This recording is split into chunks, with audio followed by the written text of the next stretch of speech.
Ações de desenvolvimento e preservação do meio ambiente, emissões de gases que provocam o efeito estufa e aquecimento global. Temas que foram tratados durante a 26ª edição da Conferência das Nações Unidas para Mudanças Climáticas, a COP26. E para falar sobre a participação em posições do Brasil na COP26, a gente aqui conversa ao vivo com o ministro do Meio Ambiente, Joaquim Leite. Boa noite, ministro. Boa noite, obrigado pelo convite. Ministro, na COP26, a Conferência das Nações Unidas sobre Mudança Climática, o Brasil se comprometeu em zerar o desmatamento até 2028, uma antecipação de 2 anos em relação à meta anterior. Isso será realmente possível com as ações que estão sendo tomadas? Sim, com certeza. O Brasil se comprometeu em reduzir as suas emissões em 50% até 2030, atingir a neutralidade de carbono até metade do século, 2050. Essa é uma das ambições... É uma das maiores ambições dos países em desenvolvimento do G20, é a maior ambição, na verdade. Se comprometeu com a Carta de Florestas, que aí fala sobre desmatamento, e se comprometeu também com o Acordo do Metano. Então, esses compromissos assumidos pelo Brasil na primeira semana foram muito importantes e nós agora vamos atuar na direção de cumprir todos esses compromissos. E como é que o senhor resumiria a participação do Brasil na COP26? O Brasil teve um papel importantíssimo, especialmente no acordo que criou o mercado de carbono global. O Brasil atuou de forma construtiva e proativa, nós articulamos quando necessário, pressionamos os países que queriam bloquear a negociação e, ao mesmo tempo, esclarecemos pontos positivos para outros países que não entenderam uma proposta desenhada pelo Brasil junto com o Japão. O Japão submeteu essa proposta e nós começamos a mexer nesse tabuleiro de negociação multilateral de todos os países, são praticamente 200 países, que tinham que aprovar esse texto no final da conferência e nós conseguimos esse objetivo, a meta era essa mesmo, e nós conseguimos criar o mercado global de carbono e o Brasil será um exportador de carbono para o mundo que tem poluições de gás de efeito estufa, que representam aí 97% dessas gases de efeito estufa estão fora do Brasil. Então seremos exportador de carbono. E para esse resultado, o senhor teve uma série de reuniões aí com dezenas de países, né? Exatamente. O que nós fizemos? O governo federal preparou a Conferência do Clima, nós fizemos 60 reuniões antes da conferência e mais 24 reuniões durante o período que eu participei da conferência lá em Glasgow. O que aconteceu foi que o Brasil foi protagonista, nós recebemos no nosso stand, e isso significa o quê? A importância do Brasil na negociação.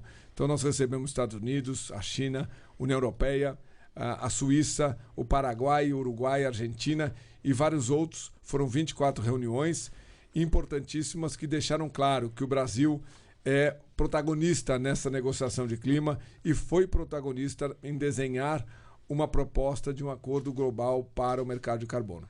Ministro, e o mercado global de carbono é um mercado promissor para o país, não é mesmo? O que a gente pode esperar de recursos e investimentos? O que é esse mercado de carbono? Alguns projetos são inviáveis economicamente, projetos de redução de emissões de gás de efeito estufa. Então você tem um processo industrial que você não consegue deixar ele economicamente viável, porque custa muito caro você fazer essa transformação tecnológica para menos emissão. O que vai acontecer com esse mercado de carbono? Esse mercado de carbono traz recursos porque você vai poder vender essa redução de emissões que você fizer nessa nova tecnologia. Então, os recursos... Nós imaginamos que será um mercado de 50 bilhões de dólares por ano e 10 bilhões de dólares serão destinados a carbono que o Brasil irá exportar. Ministro, desde o início da COP, o senhor disse que um dos objetivos era mostrar o Brasil real, que cuida do meio ambiente de forma sustentável, que gera empregos e renda. Esse objetivo foi atingido? Sim, foi atingido. Nós conseguimos fazer... Neste ano, nessa conferência, foi o maior stand já feito nas histórias, nas COPs que o Brasil participou. Conseguimos fazer um stand de 200 metros quadrados lá em Glasgow. Seriam 2 stands, um deles virtualizado aqui de Brasília.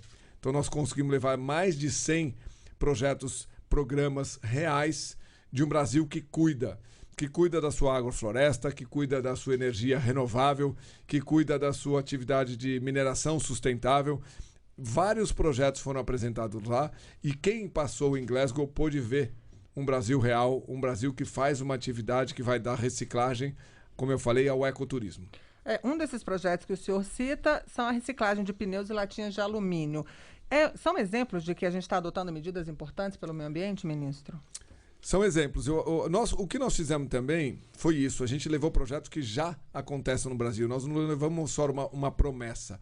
O caso das latinhas de alumínio, que são 97% delas recicladas, dos pneus, das embalagens defensivos, que são 97%, 98% reciclados, resíduos animais. Todas esses 4 que eu citei aqui, o Brasil é número 1 ou número 2 do mundo nessa atividade. Então, o que nós conseguimos fazer? Fazer com que as pessoas, ou que o mundo conhecesse um Brasil que às vezes não chega até lá fora. Essa informação não chega até lá fora. Que o Brasil é um exemplo nessa atividade de reciclagem, por exemplo. Ministro, um outro assunto agora. O senhor destacou na COP26 que o Brasil já tem 50 bilhões de dólares para financiar projetos sustentáveis em diversos setores. A gente já tem aí alguns projetos sendo tocados, colocados em prática?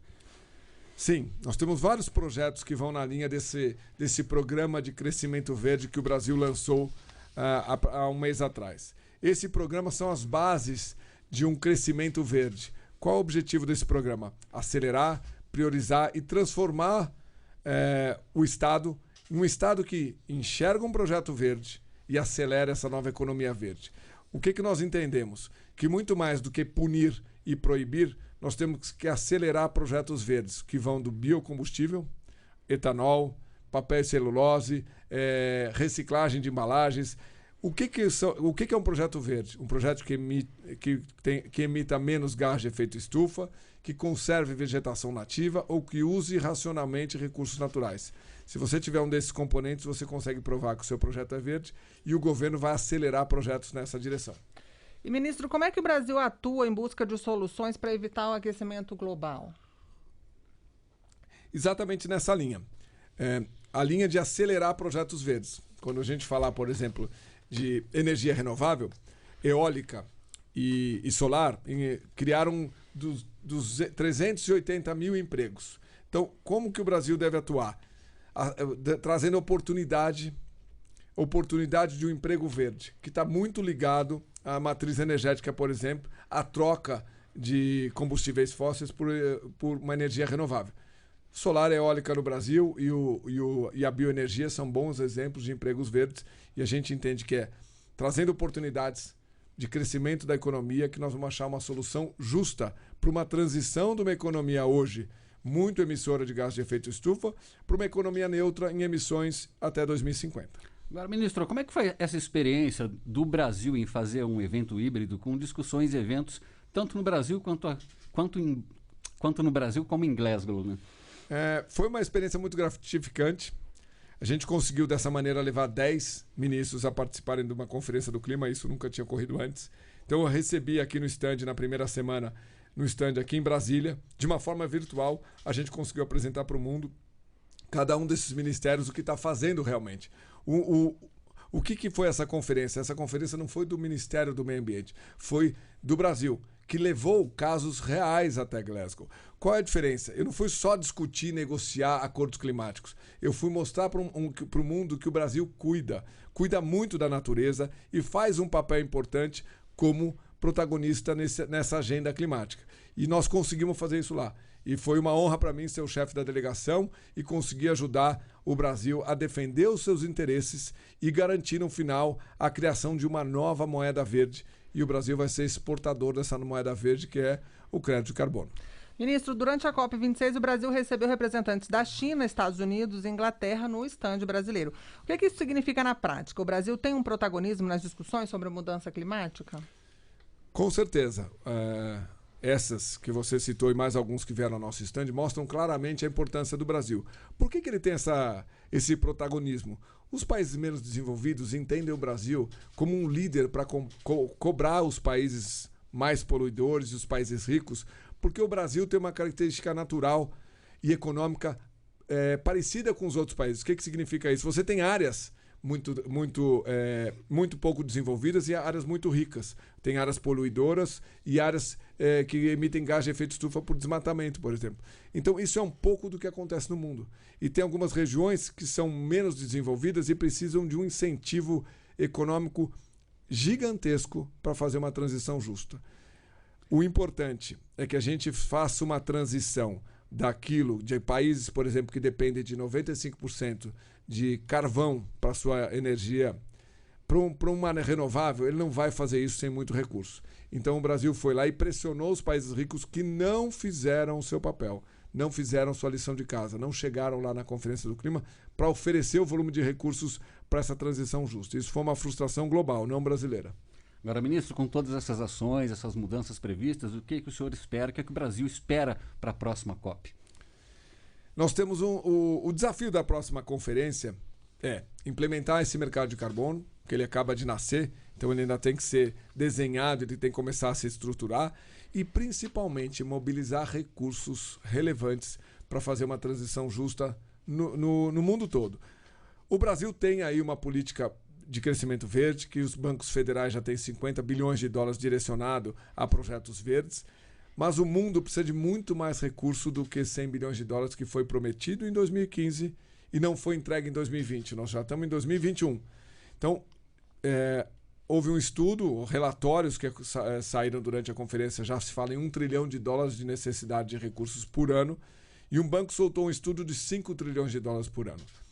É um gigantesco desafio fazer com que a gente coloque esse recurso à disposição dos países mais vulneráveis, menos desenvolvidos, e fazer com que esse recurso tenha transparência. Como acessar de uma forma fácil e aplicar de uma forma ágil. Isso também foi muito discutido durante a conferência. Esse recurso precisa chegar no chão. Esse recurso precisa remunerar quem cuida de uma árvore, quem cuida de uma floresta, ao mesmo tempo gerar um emprego verde para quem está num território que ainda emite gás de efeito estufa por estar numa atividade ainda baseada em combustíveis fósseis, em carvão mineral. Eu tenho que não eliminar o carvão mineral, mas sim criar um emprego verde novo. E para isso a gente vai precisar de muito recurso para superar esse desafio global. Ok, ministro do Meio Ambiente, Joaquim Leite, muito obrigada pela entrevista ao vivo aqui à Voz do Brasil. Obrigado a todos.